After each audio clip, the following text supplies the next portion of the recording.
पहेली सुलझाने वाले हैं। मतलब वो कौन सा सीक्रेट कोड है जो एक ही क्लास में बैठे दो छात्रों में से एक को औसत और दूसरे को असाधारण बना देता है। हमारे हाथ जो स्रोत लगे हैं वो ये दावा करते हैं कि ये कोड आईक्यू या टैलेंट में नहीं, बल्कि सोच के एक बहुत ही छोटे से फर्क में छिपा है। और इस चर्चा का मिशन साफ है, यह समझना कि ज्यादातर मामलों में असफलता का कारण क्षमता की कमी नहीं, बल्कि सोच की सीमा होती है। ये उन सभी के लिए है जो कभी ना कभी खुद को एवरेज महसूस करते हैं, या जिनके मन में ये ख्याल आता है कि मुझ में कुछ खास नहीं, या शायद मैं दूसरों जितना अच्छा नहीं हूँ। बिल्कुल। और कमाल की बात यह है कि इन स्रोतों के अनुसार दुनिया में असफल कहलाने वाले ज्यादातर छात्र असल में कमजोर नहीं होते हैं। वो बस एक ऐसे खजाने पर बैठे हैं जिसकी चाबी उनके पास नहीं है। वो अपनी असली शक्ति को पहचान ही नहीं पाते।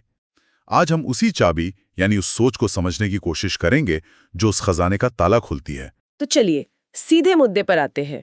ये औसत छात्र होता कौन है? जब हम ये शब्द सुनते हैं तो दिमाग में आता है कि शायद कोई जो पढ़ाई में कमजोर हो या जिसके मार्क्स कम आते हो। क्या यही मतलब है इसका? ये एक बहुत बड़ा मिसकॉन्सेप्शन है और हमारे स्रोत इसी को सबसे पहले तोड़ते हैं। उनके मुताबिक बुद्धिमानी या मार्क्स का इससे कोई सीधा लेना देना नहीं है। औसत होना नतीजों में नहीं, सोच में होता है। औसत छात्र वो है जो कुछ खास मेंटल ट्रैप्स में फंस जाता है। मेंटल ट्रैप्स, ये सुनने में दिलचस्प है।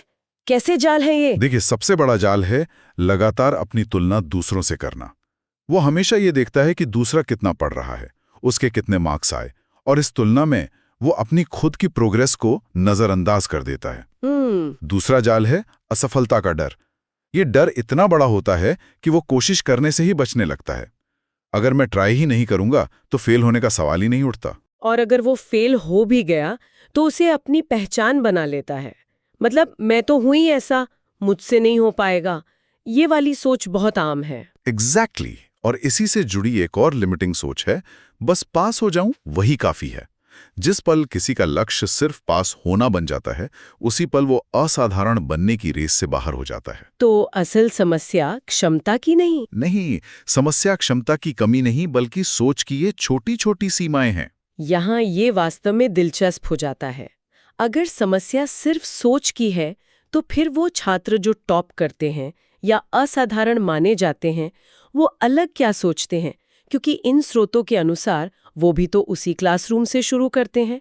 कोई जन्म से तो असाधारण नहीं होता। यही तो इस पूरी पहेली का सबसे खूबसूरत हिस्सा है। फर्क बहुत बड़ा नहीं, बहुत छोटा और बारीक है। फर्क सिर्फ एक विचार का है। औसत सोच कहती है मुझसे नहीं होगा। ये एक फुल स्टॉप जैसा है।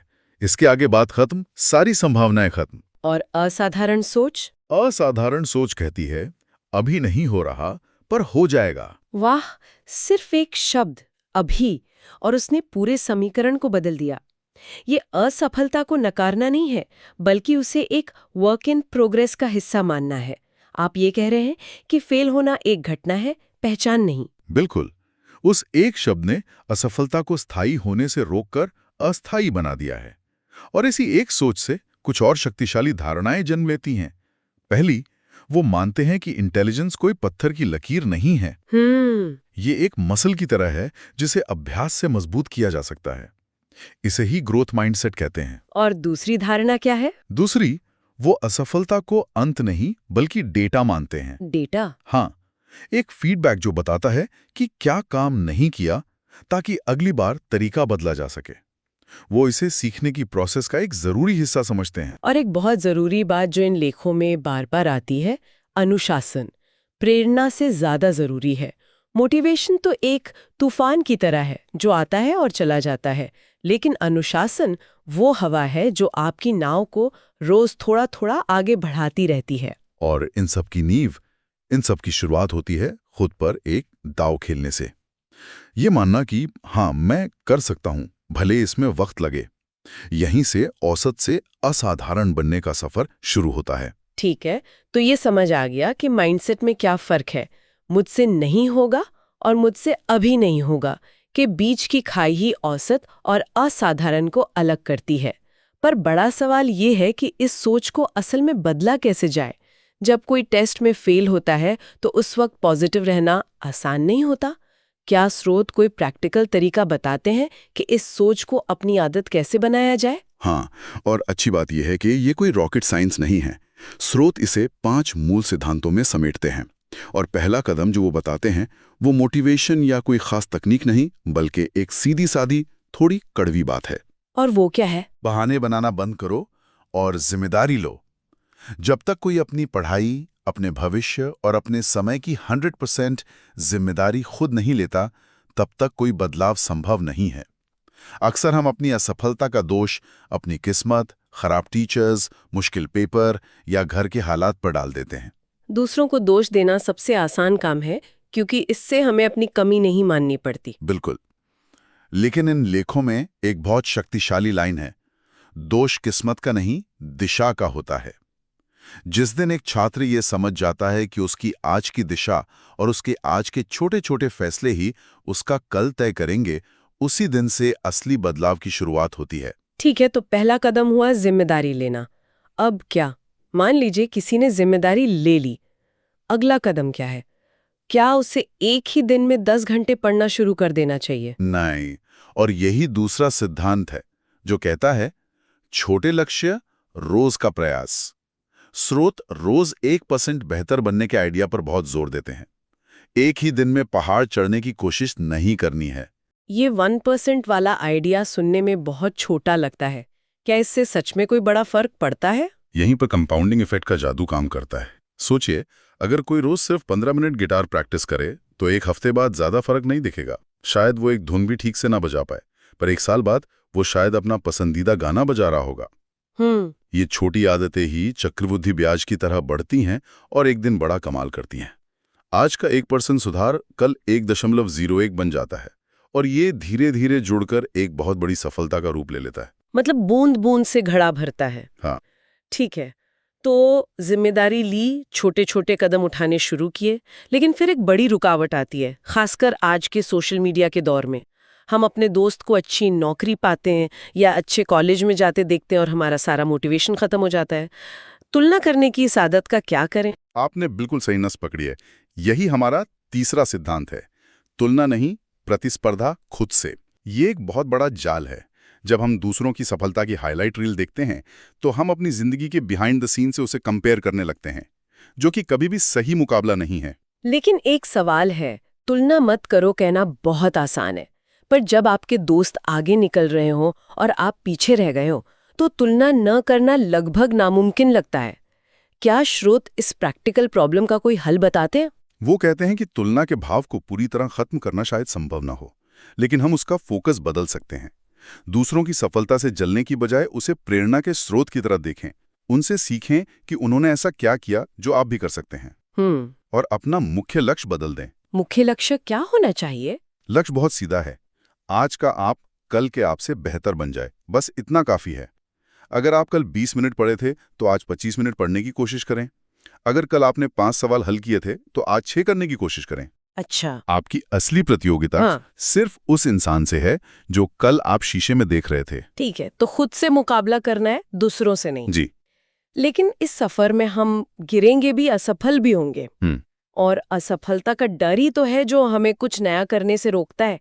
इस डर का क्या किया जाए? क्या स्रोत इस पे कुछ कहते हैं? बिल्कुल, और यही चौथा सिद्धांत आता है जो सुनने में थोड़ा अजीब लग सकता है, असफलता से दोस्ती करना। हम बचपन से सुनते आए हैं कि फेल होने से बचो, लेकिन स्रोत कहते हैं कि जो छात्र असफलता से डरता है वो हमेशा एक सुरक्षित दायरे में कैद रह जाता है।